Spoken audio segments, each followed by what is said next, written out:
हर हर महादेव। हमारे चैनल पर आपका स्वागत है।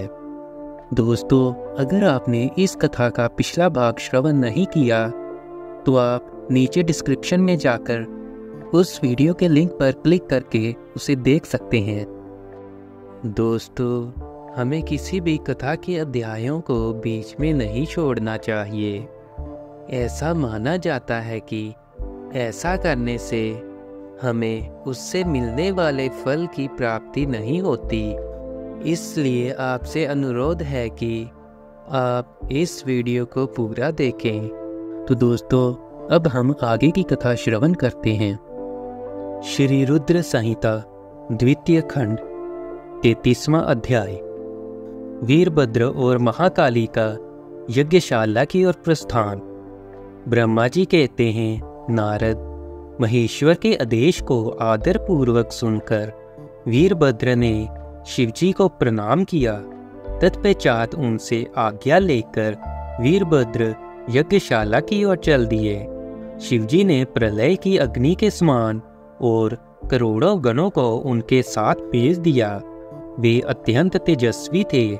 वे सभी वीरगण कौतूहल से वीरभद्र के साथ साथ चल दिए। उसमें हजारों पार्षद वीरभद्र की तरह ही महापराक्रमी और बलशाली थे। बहुत से काल के भी काल भगवान रुद्र के समान थे। वे शिवजी के समान ही शोभा पा रहे थे।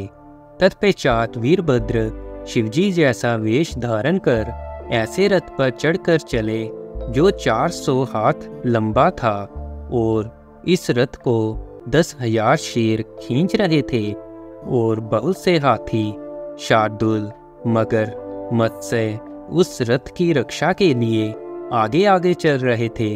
काली, कात्यायनी, ईशानी, चामुंडा, मुंडमर्दिनी, भद्रकाली, भद्रा, त्वरिता और वैष्णवी नामक नवदुर्गाओं ने भी भूतों पिशाचों के साथ दक्ष के यज्ञ का विनाश करने के लिए उस ओर प्रस्थान किया।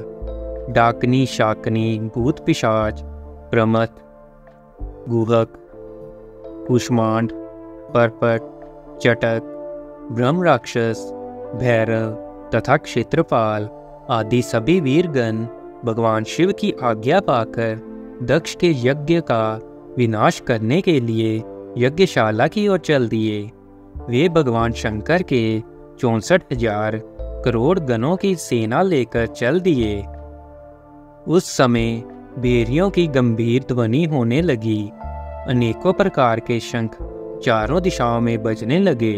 उस समय जटाहर, मुखों तथा श्रृंगों के अनेक प्रकार के शब्द हुए। भिन्न भिन्न प्रकार की सींगें बजने लगीं। महामुनि नारद उस समय वीरभद्र की उस यात्रा में करोड़ों सैनिक शामिल थे। इसी प्रकार महाकाली की सेना भी शोभा पा रही थी। इस प्रकार वीरभद्र और महाकाली दोनों की विशाल सेनाएं दक्ष के यज्ञ का विनाश करने के लिए गाजे बाजे के साथ आगे बढ़ने लगी। उस समय अनेक शुभ शगुन होने लगे। 34वां अध्याय। यज्ञ मंडप में भय और विष्णु से जीवन रक्षा की प्रार्थना। ब्रह्मा जी बोले, हे नारद, जब वीरभद्र और महाकाली की विशाल चतुरंगिनी सेना अत्यंत तीव्र गति से दक्ष के यज्ञ की ओर बढ़ी तो यज्ञोत्सव में अनेक प्रकार के अपशकुन होने लगे। वीरभद्र के चलते ही यज्ञ में विध्वंस की सूचना देने वाला उत्पात होने लगा। दक्ष की बाई आंख, बाई भुजा और बाई जांघ फड़कने लगी। वाम अंगों का फड़कना बहुत शुभ होता है। उस समय यज्ञशाला में भूकंप आ गया। दक्ष को कम दिखाई देने लगा। बड़ी दोपहर में उसे आसमान में तारे दिखने लगे। दिशाएं धुंधली हो गई। सूर्य में काले काले धब्बे दिखाई देने लगे। ये धब्बे बहुत डरावने लग रहे थे। बिजली और अग्नि के समान सारे नक्षत्र उन्हें टूट टूट कर गिरते हुए दिखने लगे। वहां यज्ञशाला में हजारों गिद्ध दक्ष के सिर पर मंडराने लगे। उस यज्ञ मंडप को गिद्धों ने पूरा ढक दिया था। वहां एकत्र गीदड़ बड़ी भयानक और डरावनी आवाजें निकालने लगे। सभी दिशाएं अंधकारमय हो गई थी। वहां अनेक प्रकार के अपशकुन होने लगे। फिर उसी समय वहां आकाशवाणी हुई, ओ महामूर्ख, दुष्ट दक्ष, तेरे जन्म को धिक्कार है। तू बहुत बड़ा पापी है। तूने भगवान शिव की बहुत अवहेलना की है। तूने देवी सती, जो कि साक्षात जगदम्बा रूप हैं, का भी अनादर किया है। सती ने तेरी ही वजह से अपने शरीर को योगाग्नि में जलाकर भस्म कर दिया है। तुझे तेरे कर्मों का फल जरूर मिलेगा। आज तुझे तेरी करनी का फल अवश्य ही मिलेगा।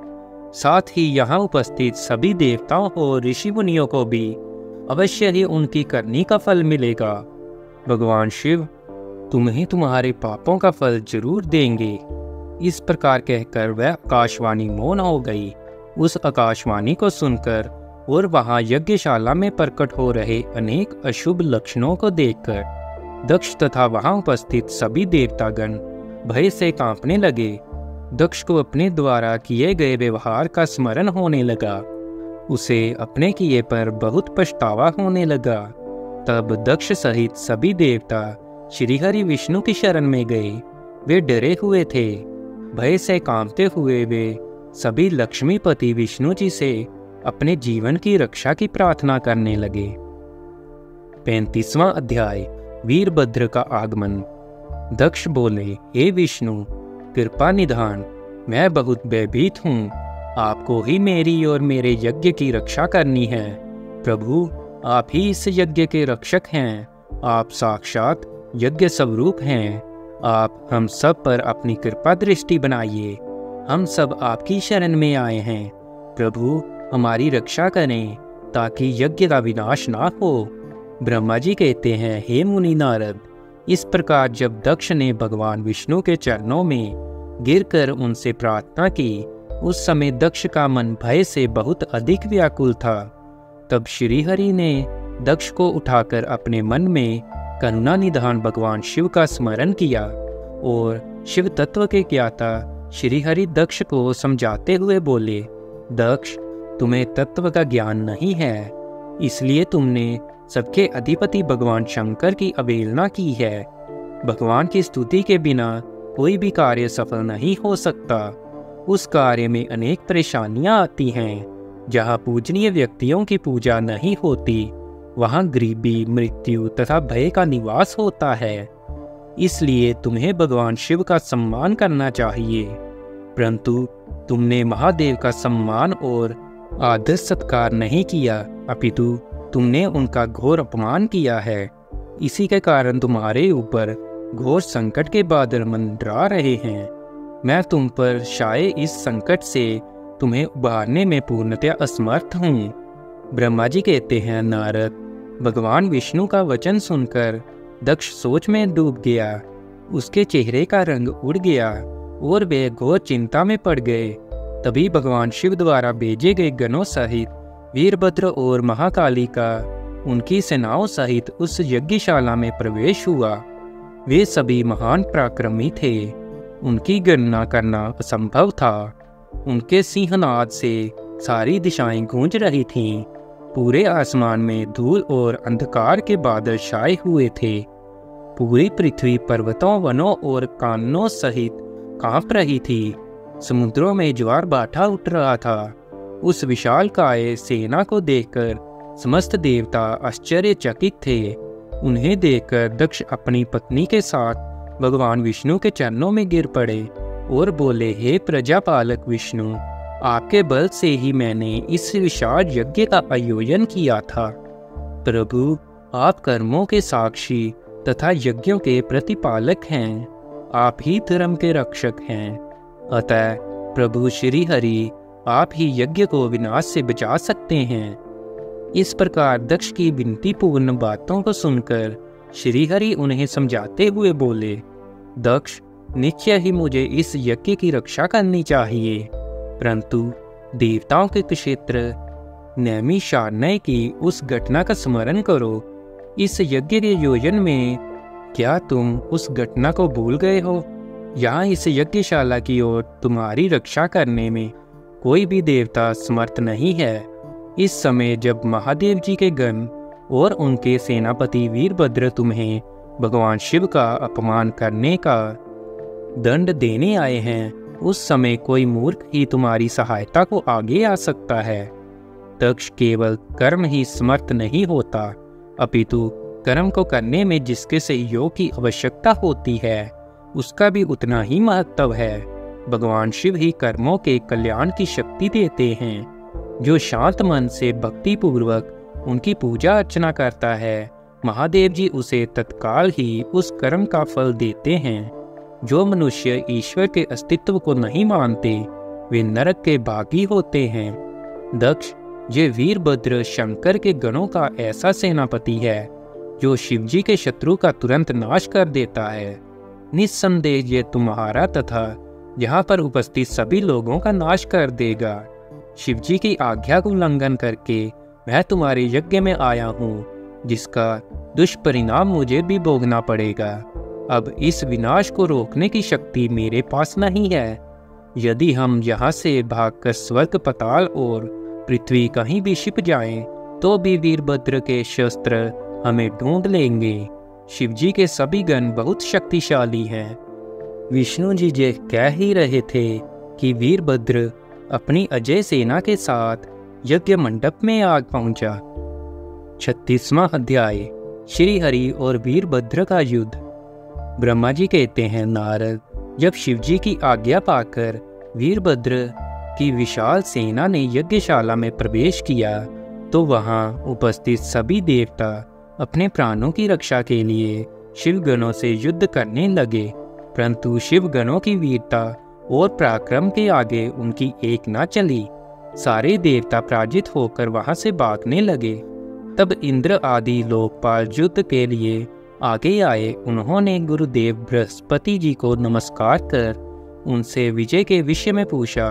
उन्होंने कहा, हे गुरुदेव बृहस्पति, हम ये जानना चाहते हैं कि हमारी विजय कैसे होगी।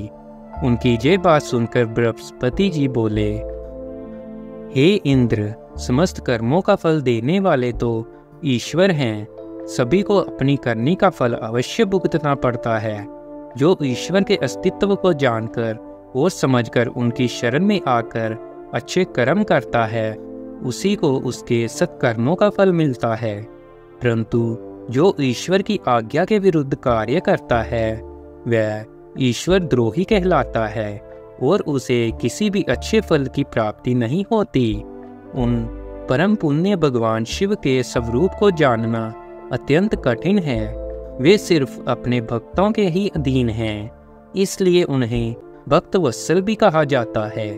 भक्ति और ईश्वर सत्ता में विश्वास न रखने वाले मनुष्य यदि वेदों का 10,000 बार भी अध्ययन कर लें तो भी भगवान शिव के स्वरूप को भली भांति नहीं जान पाएंगे। भगवान शिव के शांत, निर्विकार एवं उत्तम दृष्टि से ध्यान करने एवं उनकी उपासना करने से ही शिव तत्व की प्राप्ति होती है। तुम उन करुणा निधान भगवान महेश्वर की अवहेलना करने वाले उस मूर्ख दक्ष के निमंत्रण पर यहाँ इस यज्ञ में भाग लेने आ गए हो। भगवान शिव की पत्नी देवी सती का भी इस यज्ञ में घोर अपमान हुआ है। उन्होंने इसी यज्ञ में अपने प्राणों की आहुति दे दी है। इसी कारण भगवान शंकर ने रुष्ट होकर इस यज्ञ का विध्वंस करने के लिए वीरभद्र के नेतृत्व में अपने शिवगणों को भेजा है। अब इस यज्ञ के विनाश को रोक पाना किसी के भी वश में नहीं है। अब चाहकर भी तुम लोग कुछ नहीं कर सकते।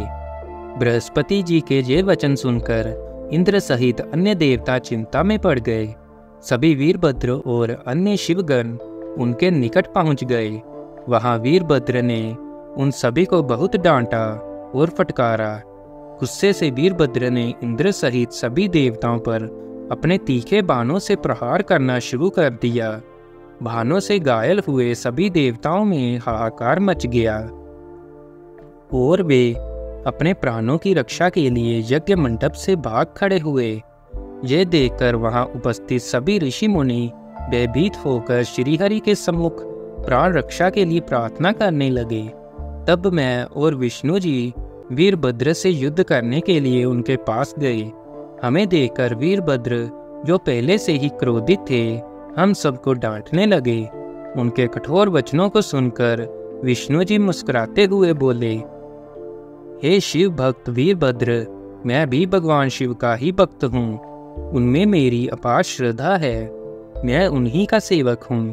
परंतु दक्ष अज्ञानी और मूर्ख है, जे सिर्फ कर्म कांडों में ही विश्वास रखता है। जिस प्रकार महेश्वर भगवान अपने भक्तों के ही अधीन हैं, उसी प्रकार मैं भी अपने भक्तों के ही अधीन हूँ। दक्ष मेरा अनन्य भक्त है।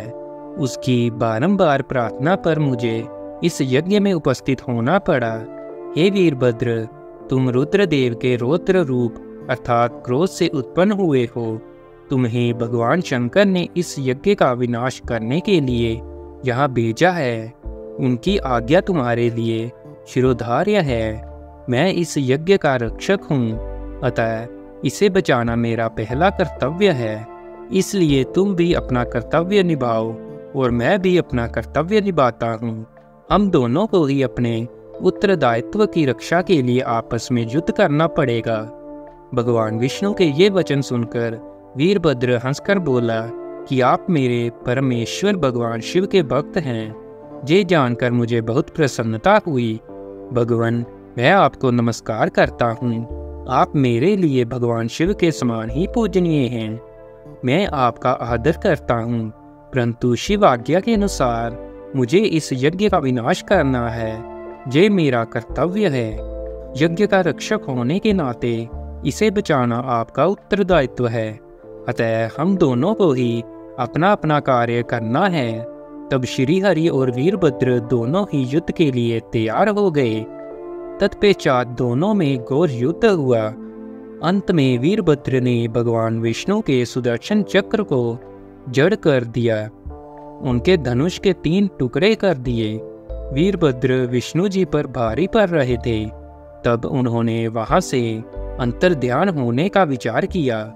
सभी देवता व ऋषिगण यह समझ चुके थे कि ये जो कुछ हो रहा है वह देवी सती के प्रति अन्याय और शिवजी के अपमान का ही परिणाम है। इस संकट की घड़ी में कोई भी उनकी रक्षा नहीं कर सकता। तब वे देवता और ऋषिगण शिवजी का स्मरण करते हुए अपने अपने लोक को चले गए।